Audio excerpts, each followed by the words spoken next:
আসসালামু আলাইকুম। প্রিয় দর্শক, অন্য মঞ্চের আলাপচারিতায় আপনাদের সকলকে মনোজ দাস বলছি। শেখ হাসিনার মোক্ষম প্যাচে ইউনূস অ্যান্ড কোম্পানি চিত। কুস্তিতে চিত হয়ে গেলে সে হেরে গেছে বলে ধরে নেওয়া হয়। ইউনূসের অবস্থা সেই চিত হওয়া কুস্তিগীরের মতো। গত ১.৫ বছর ধরে, বিশেষ করে ১৭ই নভেম্বর তারিখে অপরাধ ট্রাইব্যুনালে শেখ হাসিনার মৃত্যুদণ্ডের রায় বেরোবার পর থেকে ইউনূস অ্যান্ড কোম্পানি শেখ হাসিনাকে ফেরত পাওয়ার জন্যে একেবারে আদা জল খেয়ে নেমে পড়েছে। তাদের পররাষ্ট্র দপ্তর চিঠির পর চিঠি দিচ্ছে ভারতকে, ভারত তার জবাব পর্যন্ত দেয়নি। একটু ভুল হলো, শেষ চিঠির জবাবে ভারত শুধু বলেছে খতিয়ে দেখছি। খতিয়ে দেখতে গেলে অনেক কাগজপত্র চাই, যেমন কোন আইনে বিচার হলো, এই বিচার আইন মাফিক হলো কিনা, বিচারকদের যোগ্যতা আছে কিনা, বিচারের সমস্ত শুনানির কপি, বিচারের রায়ের কপি ইত্যাদি প্রচুর ডকুমেন্ট চেয়েছে ভারত। উদ্দেশ্য হাসিনাকে ফেরতের দাবি যেটা বাংলাদেশ করেছে সেটা খতিয়ে দেখা। এর বাইরেও ভারতের আরো কিছু শক্ত প্রশ্ন আছে। সেগুলো হলো, বন্দি প্রত্যর্পণ চুক্তিতে বেশ কিছু ধারা আছে যেগুলো উল্লেখ করে ভারত পরিষ্কার বলতে পারে রাজনৈতিক প্রতিশোধ গ্রহণের জন্য ম্যাডামকে ফেরত চাওয়া হচ্ছে। এটা চুক্তির অমুক নম্বর ধারা অনুযায়ী করা যায় কি? এই প্রশ্ন ভারত করতে পারে। আরও আছে, ভারত বলতেই পারে শেখ হাসিনা বন্দি নন, সুতরাং বন্দি প্রত্যর্পণ চুক্তি এক্ষেত্রে লাগু হতে পারে না। আরও আছে, বাংলাদেশের সঙ্গে ভারতের বর্তমানে যে তেতো সম্পর্ক, তাতে ভারত সোজা বলে দিতেই পারে তোমার সাথে মানি না চুক্তি। এই কথা তো বাংলাদেশের এই সরকার গত ১.৫ বছর ধরে এবং তার আগের থেকে বলছিল যে আমরা ক্ষমতায় এসে ভারতের সঙ্গে সব চুক্তি খতিয়ে দেখব, তারপর সেই চুক্তি সব বাতিল করব। এখনো অবধি একটাও করেনি। তো ভারত বলে দিতে পারে সেই কাজটা তোমাদের সাথে চুক্তি আমরা মানি না, যাও। তখন কিছুই করার নেই। এই যখন অবস্থা, যখন ইউনূস অ্যান্ড কোম্পানি হাসিনাকে ফাঁসিতে ঝোলাতে পারছে না দেখে রাগে দুঃখে নিজেদের মাথার চুল ছিঁড়ছে, তখন শেখ হাসিনা দিলেন মোক্ষম প্যাচ। এক প্যাচেই ইউনূস গং, পুরো টিম সমেত চিত। তিনি একেবারে এক অডিও বার্তা জারি করে চ্যালেঞ্জ ছুড়েছেন, যদি সাহস থাকে প্লেন পাঠান। তার সকণ্ঠেই শুনুন সেই চ্যালেঞ্জ। বাংলাদেশে আসবোই, আমাকে নেওয়ার চেষ্টা করতে হবে না। আর যদি সাহস থাকে পাঠান, প্লেন পাঠান, আমি চলে যাব। দেখি কার কারে কতটা মাথা আছে, কার ফাঁসির দড়ি কত শক্ত, কার বুলেট কত তীব্র বেগে যেতে পারে, আমি সেটা দেখে নেব। হ্যাঁ, আমি ঘটনা চট্টগ্রামে চলে আসতে বাধ্য হয়েছি, কিন্তু আমি বাংলাদেশে ফিরবই। এবং এই বাংলাদেশে যারা প্রকৃত অপরাধী তারা সাজা পাবে, দেশের মানুষের ভাগ্য নিয়ে যারা ছিনিমিনি খেলছে তাদের শাস্তি দেব, এবং বাংলাদেশকে আবার আমরা উন্নত সমৃদ্ধ সোনার বাংলাদেশ হিসেবে তুলে বাংলাদেশের স্বাধীনতাকে আমরা সমুন্নত রাখবো। আমরা বিজয় জাতি, আর 2 দিন পরেই তো আমাদের বিজয় মাস। কাজে এই বিজয় মাসেই সকলে ঐক্যবদ্ধ হতে হবে। এই খুনি, সুদখোর, জঙ্গি শাসক আর ওই যুদ্ধাপরাধী জঙ্গিদের হাত থেকে দেশকে রক্ষা করতে হবে, সেটাই আমাদের প্রতিজ্ঞা, এবং তা আমরা করব ইনশাল্লাহ। সবাই ভালো থাকেন, সুস্থ থাকেন, যা যা আছে সেটা আপনাদের নিয়ে চলতে হবে। আর এর হাত থেকে দেশ রক্ষা করার জন্য সবাইকে এক হওয়ার আমি আহ্বান জানাচ্ছি। খোদা হাফেজ। জয় বাংলা, জয় বঙ্গবন্ধু।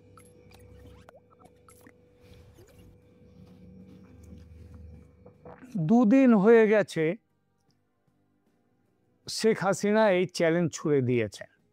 ইউনূসের চেলা চামুন্ডারা, বিশেষ করে তাদের মধ্যে আবার সব থেকে এগিয়ে থাকা যে ডাস্টবিন শফিক পর্যন্ত এই চ্যালেঞ্জের জবাবে কোনো পাল্টা জবাব ছুটতে পারেননি। পারবেন কি করে? শেখ হাসিনার শেষের কথাগুলো শুনেছেন? এতদিন ধরে যে পাপ করেছে এই সরকার, তার সব হিসাব বুঝে নেবেন সে কথা বলেছেন। তার আগে প্লেন পাঠাবার কথা তো বলেছেন, এর বাইরে আবার বলেছেন কাদের কত গুলি আছে, কাদের কত জোর আছে, কে কাকে ফাঁসিতে ঝোলায় সেটা দেখব। এই কথাটাই কয়েকদিন আগেই যখন এই রায় বেরিয়েছিল তখন আমি বলেছিলাম এতে শেখ হাসিনা কোনো রকমভাবে ভাবিত নন, বরং তিনি বলছেন যে কে কাকে ফাঁসিতে ঝোলায় সেটা আমি দেখব। এবং তাতেই তিনি শুধু তার এটা শেষেও বলেছেন যে সব হিসাব তিনি বুঝে নেবেন। তাতেই সবাই সবাই মানে ইউনূস গং দেশ থেকে কোথায় পালাবে, কবে পালাবে তাই ঠিক করতে ব্যস্ত হয়ে পড়েছে। কেউ কেউ এটা প্রশ্ন করতে পারেন প্লেন পাঠাবার কথা কেন বললেন শেখ হাসিনা, তার যদি এত ক্ষমতা থাকে তাহলে তিনি একটা প্লেনে করে চলে আসতে পারেন, ভারত সরকারের সঙ্গে কথা বলে বিশেষ বিমান তো তিনি পেতেই পারেন এবং সেই বিমানে ফিরবেন, সেটা কেন করছেন না? তাদেরকে পাল্টা প্রশ্ন করি, পাল্টা বলি যে শেখ হাসিনা রাজনীতিবিদ, তিনি ওই এনজিও করেননি কিংবা তিনি ওই করতে আসেনি জোর করে বা ক্ষমতা দখল করতে ডাকাতি করেননি, তিনি রাজনীতিবিদ। কেন অন্য কোনো বিমানে তিনি আসবেন সে প্রশ্নটা করাই যায়।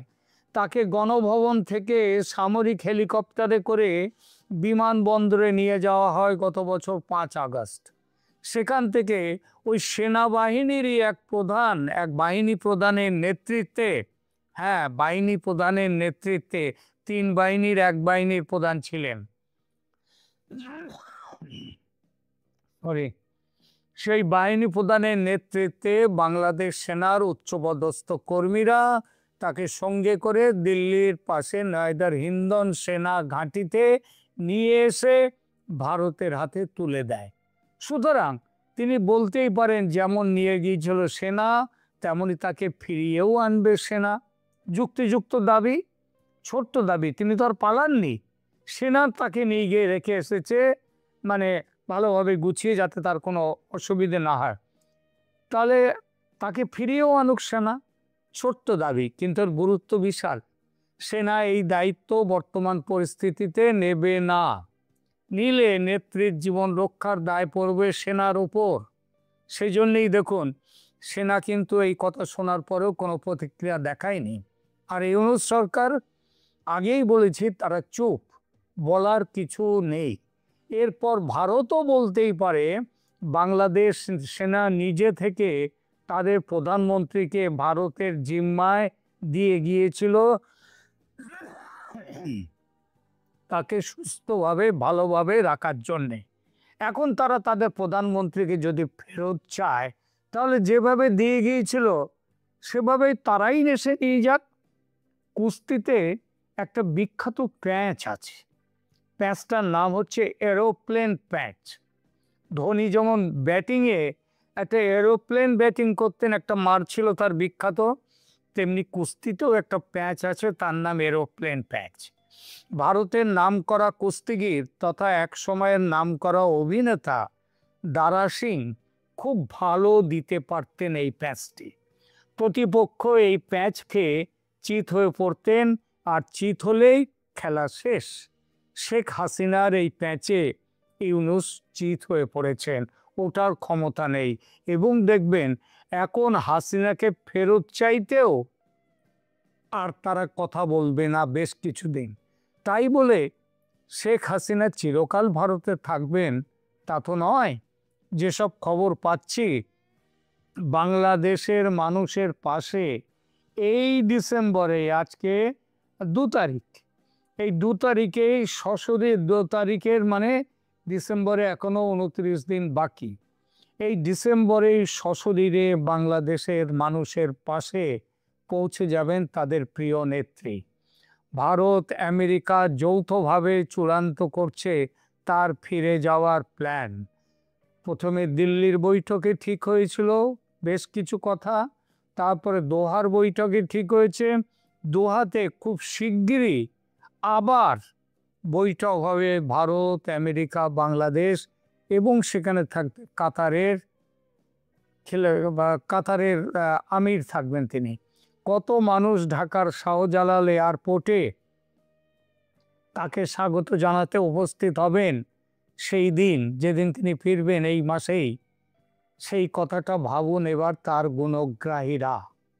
তারা তৈরি হন বীরের সম্বর্ধনা দিয়ে তাদের প্রিয় নেত্রীকে দেশে স্বাগত জানাতে।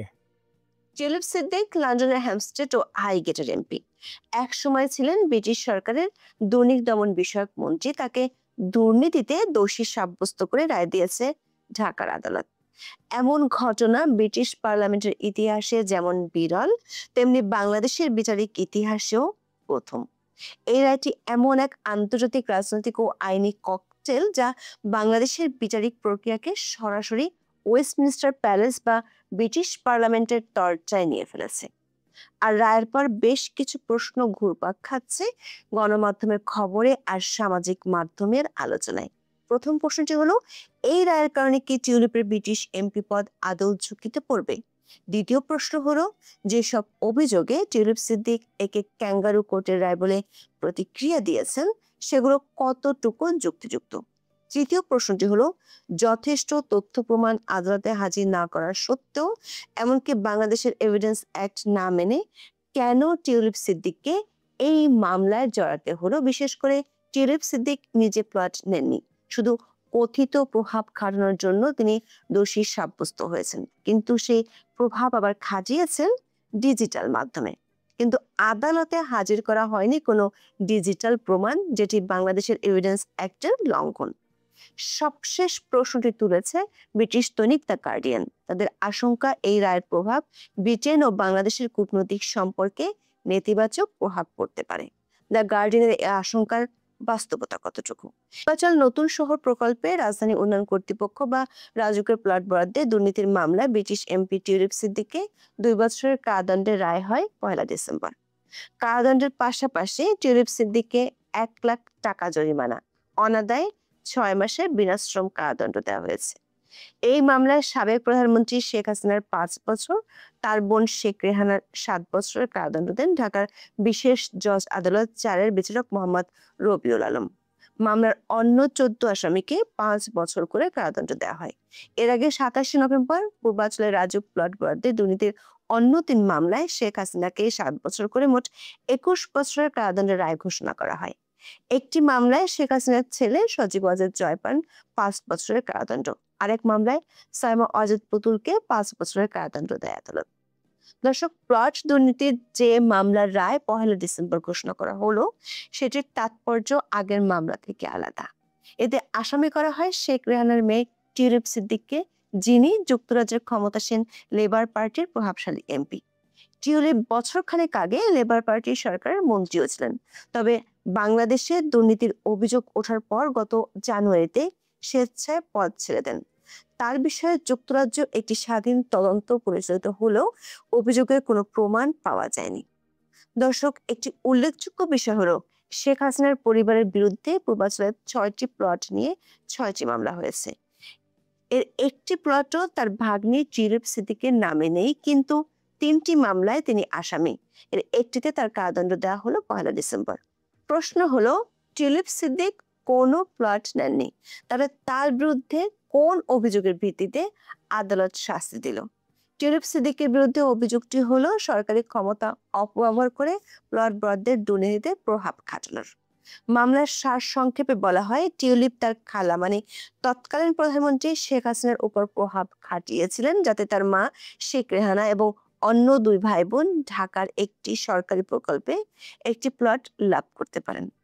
টিউলিপকে প্রিভেনশন অফ করাপশন অ্যাক্ট 1947-এর 5-2 ধারা এবং দণ্ডবিধির 109 ধারায় দোষী সাব্যস্ত করেছে আদালত। রায় আদালত বলেছেন, আসামি টিউলিপ সিদ্দিক তার খালা সাবেক প্রধানমন্ত্রী শেখ হাসিনার একান্ত সচিব সালাউদ্দিনকে মোবাইল, ইন্টারনেটের মাধ্যমে বিভিন্ন অ্যাপ সহ সরাসরি যোগাযোগ করে প্রভাবিত করেছেন বলে সাক্ষীদের জবানবন্দির মাধ্যমে প্রমাণিত হয়েছে।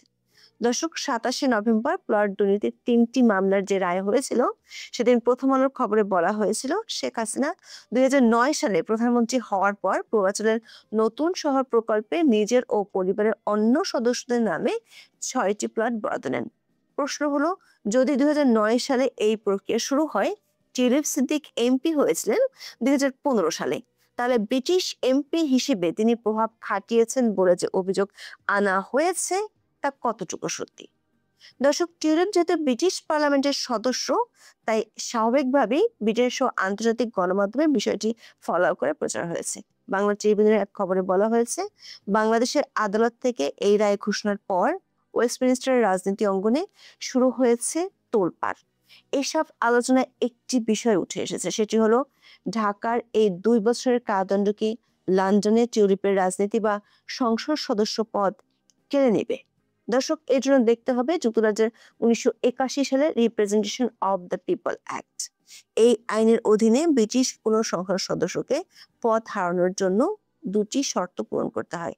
প্রথম শর্ত হলো, যদি কোনো ব্যক্তি কোনো অপরাধে দোষী সাব্যস্ত হন এবং তাকে 1 বছরের বেশি সময়ের জন্য কারাদণ্ডে দণ্ডিত করা হয়, তবে তিনি পার্লামেন্টের সদস্যপদ হারানোর ঝুঁকিতে পড়েন। টিউলিপ সিদ্দিকের 2 বছরের সাজা এই প্রথম শর্তটি পূরণ করে। গুরুত্বপূর্ণ দিক হলো, এই আইনে বলা হচ্ছে এই দণ্ড ইউনাইটেড কিংডমে হোক বা অন্য কোথাও দেওয়া যেতে পারে, অর্থাৎ বিদেশি আদালতের রায়কেও ব্রিটিশ আইন বিবেচনা করে। কিন্তু গুরুত্বপূর্ণ হলো এই আইনের দ্বিতীয় শর্ত, যেটির কারণে টিউলিপ সিদ্দিক এমপি থেকে যাবেন। বলা যায় যুক্তরাজ্যের আইনের এই শর্তটি টিউলিপের জন্য একটি মজবুত ঢাল তৈরি করে রেখেছে। সেই শর্তটি হলো, শুধুমাত্র সাজা হলেই এমপি পদ যায় না, বরং সেই সাজার কারণে বর্তমানে ব্রিটিশ দ্বীপপুঞ্জ বা রিপাবলিক অফ আয়ারল্যান্ডের মধ্যে কোথাও আটক বা ডিটেইন থাকেন, অথবা যেখানে তিনি আটক থাকার কথা সেখানে বেআইনিভাবে বাইরে থাকেন। দর্শক, টিউলিপ সিদ্দিক বর্তমানে যুক্তরাজ্যের মুক্ত অবস্থায় আছেন। ঢাকার আদালত তাকে দণ্ড দিলেও যুক্তরাজ্যের সরকার বা ব্রিটিশ আদালত এই রায় কার্যকর করার জন্য তাকে ব্রিটিশ কারাগারে আটক বা ডিটেইন করেনি। যেহেতু তিনি ব্রিটিশ দ্বীপপুঞ্জের কোথাও আটক নন, তাই তিনি representation of the people act 1981 এর অধীনে অযোগ্য বিবেচিত হচ্ছেন না। এই কারণে টিউলিপ সিদ্দিক আইনিভাবে তার এমপি পদ হারাচ্ছেন না। আবার যুক্তরাজ্যের রিকল অফ এমপি অ্যাক্ট 2015 অনুযায়ী কোনো নির্বাচিত এমপি যদি 1 বছরের বেশি সময়ের জন্য কারাদণ্ডপ্রাপ্ত হন, তবে তার পদ বাতিলের প্রক্রিয়া বা রিকল পিটিশন শুরু হতে পারে।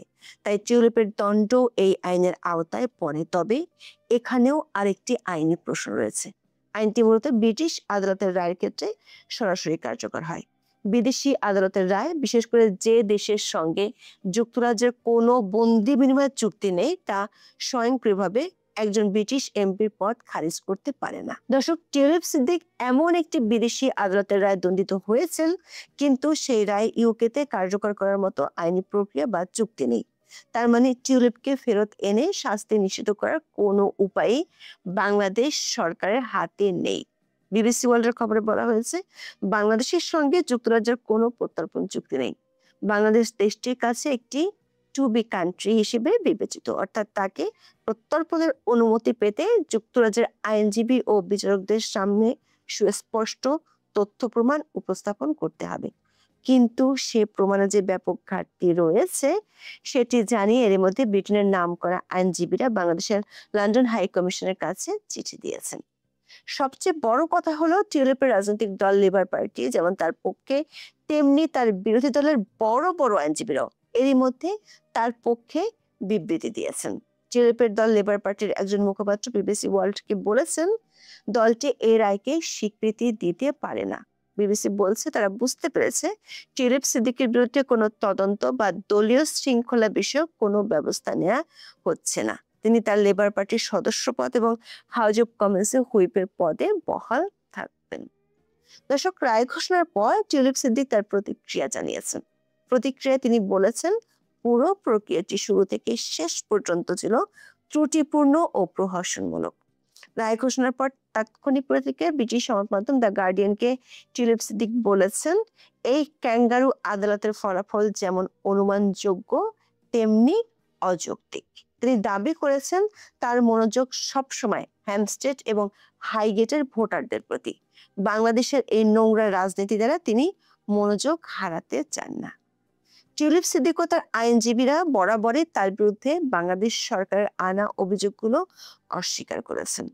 আবার টিউলিপ যে অভিযোগগুলো করে আসছিলেন সেগুলোর পক্ষে কথা বলেছেন ব্রিটেনের নামকরা আইনজীবীরা, যাদের কেউ কেউ আবার টিউলিপের রাজনৈতিক প্রতিপক্ষ হিসেবেও পরিচিত। 25 নভেম্বর ব্রিটেনের নামকরা একদল আইনজীবী যুক্তরাজ্যে বাংলাদেশের হাই কমিশনার আবিদুল ইসলামের কাছে পাঠানো এক চিঠিতে এক গাদা অভিযোগ করেছেন। আইনজীবীদের এই দলে সাবেক প্রধানমন্ত্রী টনি ব্লেয়ারের স্ত্রী চেরি ব্লেয়ার, সাবেক ব্রিটিশ বিচারমন্ত্রী রবার্ট বাকল্যান্ড, সাবেক attorney general Dominic Philip Sands ও জিওফ্রি রবার্টসন আছেন। তারা সবাই কিংস কাউন্সিল অর্থাৎ রাজা কর্তৃক উচ্চ মর্যাদাপ্রাপ্ত আইনজীবী। হাই প্রোফাইল এই আইনজীবীরা বলেছেন টিউলিপ ন্যায় বিচারের মৌলিক অধিকার থেকে বঞ্চিত হচ্ছেন। তাকে অভিযোগ সম্পর্কে জানার সুযোগ পর্যন্ত দেওয়া হয়নি, এমনকি আইনি সহায়তা পাননি। দর্শক, 1 ডিসেম্বর রায় ঘোষণার পর বেশিরভাগ ব্রিটিশ ও আন্তর্জাতিক সংবাদ মাধ্যমের খবরের একটি বিষয় বেশ গুরুত্ব পেয়েছে, সেটি হলো অভিযুক্তের অনুপস্থিতিতে বিচার। যেমন বিবিসি শিরোনাম করেছে, টিউলিপ সিদ্দিক এমপিকে বাংলাদেশে কারাদণ্ডের সাজা দেওয়া হয়েছে তার অনুপস্থিতিতে বিচারের পরে।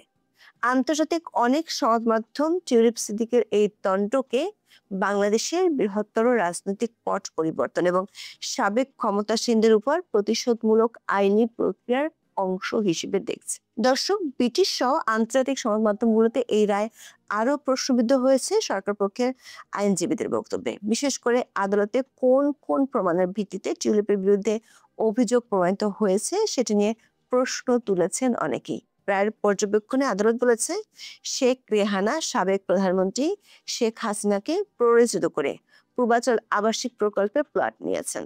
টিউলিপ সিদ্দিক তার মা শেখ রেহানা সিদ্দিককে প্লট পাইয়ে দেওয়ার জন্য তার খালা সাবেক প্রধানমন্ত্রী শেখ হাসিনাকে এবং শেখ হাসিনার একান্ত সচিব সালাউদ্দিনকে মোবাইল ও ইন্টারনেটের বিভিন্ন অ্যাপের মাধ্যমে এবং বাংলাদেশে এলে সরাসরি যোগাযোগ করেছেন।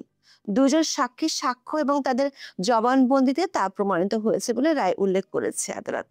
মজার বিষয় হলো, বিবিসি বাংলার খবরে বলা হয়েছে, এই মামলায় নিযুক্ত স্পেশাল পিপি তরিকুল ইসলাম জানিয়েছেন, কেবলমাত্র সাক্ষীদের সাক্ষ্য ও জবানবন্দি ছাড়া এই অভিযোগ প্রমাণের সপক্ষে কোনো তথ্য প্রমাণ নেই। অর্থাৎ অ্যাপের মাধ্যমে মিস সিদ্দিকের আসামিদের সাথে যোগাযোগ করে প্রভাবিত করার কোনো স্ক্রিনশট বা নথি প্রমাণ হিসেবে আদালতে উপস্থাপন করেনি দুদকের আইনজীবীরা।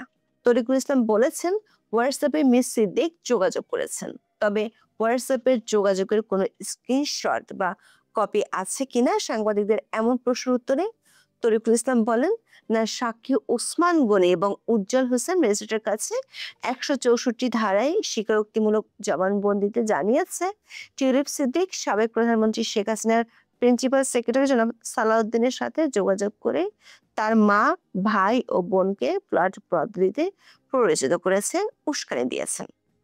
তবে হোয়াটসঅ্যাপে মিস সিদ্দিকের দেয়া মেসেজের কোনো স্ক্রিনশট বা কপি আইনজীবীদের কাছে নেই বলে জানান তারা।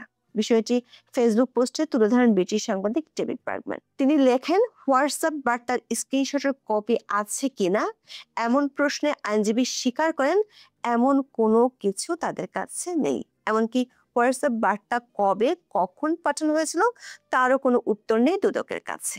দর্শক, এখানে আমাদের বিশ্লেষণ হলো, আন্তর্জাতিক ক্ষেত্রে সাড়া ফেলানো এমন একটি মামলার বিচারের ক্ষেত্রে বাংলাদেশের রাষ্ট্রপক্ষের আইনজীবীরা বোধহয় বাংলাদেশের সাক্ষ্য আইনটি পড়ে দেখেননি।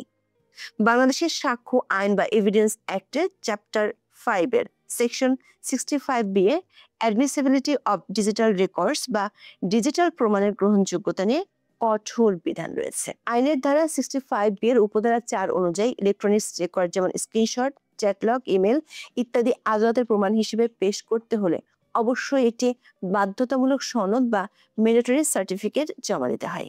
এই সনদে প্রমাণ করতে হয় যে ডিজিটাল প্রমাণটি যে কম্পিউটার বা ডিভাইস থেকে নেওয়া হয়েছে সেটি সচল ছিল এবং প্রমাণের অখণ্ডতা বা ইন্টিগ্রিটি বজায় আছে। এই সনদ ছাড়া ডিজিটাল প্রমাণ গৌণ সাক্ষ্য হিসেবে অগ্রহণযোগ্য। দর্শকের রায়ের পর দেখা দেওয়া সবশেষ প্রশ্নটি হলো, যেহেতু টিউলিপ ব্রিটিশ ক্ষমতাসীন দলের সংসদ সদস্য, বিশেষ করে ব্রিটিশ প্রধানমন্ত্রীর সাথে তার বেশ সুসম্পর্ক রয়েছে, সেক্ষেত্রে ব্রিটেনের সাথে বাংলাদেশের সম্পর্কে কোনো প্রভাব ফেলবে কিনা। গার্ডিয়ানের মতো প্রভাবশালী সংবাদ মাধ্যম লিখেছে, এই রায় বাংলাদেশ ও যুক্তরাজ্যের কূটনৈতিক সম্পর্কে টানাপোড়েন তৈরি করতে পারে। যদিও ব্রিটিশ সরকারের পক্ষ থেকে এখনো বিষয়টি নিয়ে কোনো আনুষ্ঠানিক বক্তব্য জানানো হয়নি, কিন্তু বিষয়টি নিয়ে কথা বলেছেন যুক্তরাজ্যের প্রধানমন্ত্রীর চিফ সেক্রেটারি ড্যারেন জোন্স। যুক্তরাজ্যের প্রভাবশালী সংবাদ মাধ্যম দ্য ইন্ডিপেন্ডেন্ট ড্যারেন জোন্সের সাথে বিষয়টি নিয়ে কথা বলেছে। তিনি বলেছেন, বাংলাদেশে যে বিচার হয়েছে তার সাথে টিউলিপ জড়িত নন, এমনকি এটা আইনি পরিস্থিতির চেয়ে অনেক বেশি রাজনৈতিক পরিস্থিতি বলেই তারা মনে করেন। সব মিলিয়ে এই রায়টি একটি রাজনৈতিক মেসেজ, যার গন্তব্য ঢাকা থেকে নয়াদিল্লি হয়ে লন্ডনের পার্লামেন্ট পর্যন্ত বিস্তৃত। এই রায়কে ঘিরে ঢাকা ও লন্ডনের দূরত্ব কেমন হয় সেটি দেখার জন্য অপেক্ষা করতে হবে। এখন এই পর্যন্ত, সবাই ভালো থাকুন, সুস্থ থাকুন।